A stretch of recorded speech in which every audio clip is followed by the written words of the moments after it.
This was in a class of its own, wasn't it? Yeah, when I took on Everest, I thought to myself, I'm not there for the views. I don't want to go up and touch the summit on a sunny day. You know, I was intrigued by the death zone. I was intrigued by the Kumbu icefall, sort of all the dangerous elements to it. And it's only through hardship that you find out who you truly are. So I wanted to push myself to my limits and beyond. But all I can say is just be careful what you wish for. Right? Yeah. Did you really think you were going to die? Did you think? Yeah, there was a that bad? couple of moments up there where I thought, what have you done? You know. And it was pretty hairy up there. When you're doing these things that you do, can you compartmentalise and sort of think, right, I'm not going to think about anything else. I'm not going to think about my family or, you know, how they're feeling about me. I'm just going to go into this zone. Is that what you have to do? That's exactly what I think. Yeah. You know, I don't take anything with me. I concentrate 100% on the job. But I don't overthink things also. You know, when a problem presents itself, I like to deal with it there and then. I don't like to overthink. I don't like to do my homework too much. You know, I like to just tackle it head on.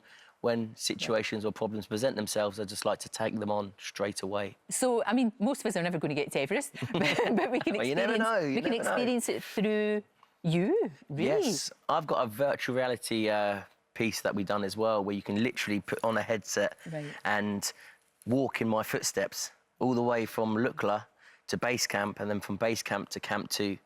And live my experience. You can see the views, see the weather. That'd be amazing. And also experience the culture. Yeah, which is the closest most of us will ever yeah, get. It's brilliant. It's brilliant.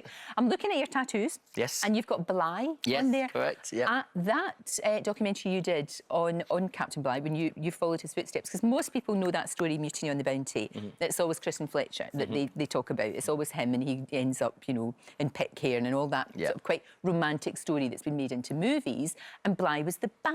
Yeah. He was the horrible bullying baddie, but actually he's a hero of yours.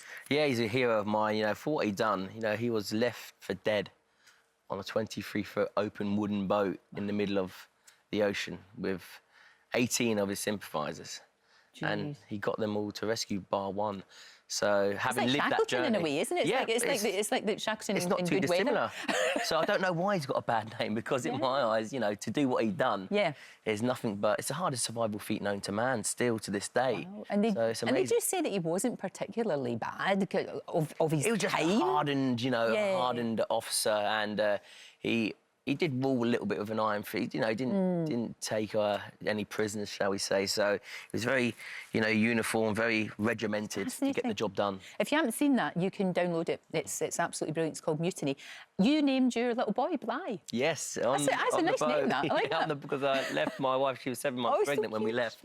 And just had an epiphany on the boat. One of the guys said, you know, you call him Baby Bly. Baby Bly. Like, yes. Works. Absolutely works. It works. Now, look, all morning on GMB with Piers Morgan, they've been talking about the SAS, and they've been talking about whether or not women should be in the SAS. What's your feelings on that? Do you think it's just, if you can get through, you can get through, there you are? Well, the decision has been made that all roles are now open to women. So all I can say on that, decision's been made. Ladies, good luck. Good luck, because it's hard. Yeah, and if you get there on merit, then fair enough. But it's tough. I mean, it's really, you know how tough it is. You absolutely do. And on that note, SAS Who Dares Wins, which I have to say is the only reality show that I would ever even dream of taking part in. It's back. And it's fascinating, because it's that thing about what you said about Everest. You don't know how strong you are until you really put yourself in a situation. And that's what all of these poor little celebs... They have no idea what's going to happen to them. But it's an amazing way to see, and it's not just the biggest and the toughest, because a lot of it's got to do with mental strength as well.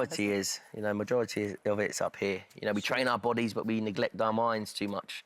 And it's this, ultimately, that would drag the rest of it through. That's true. So that's what we try and absolutely. It's a brilliant series. I cannot wait to see that.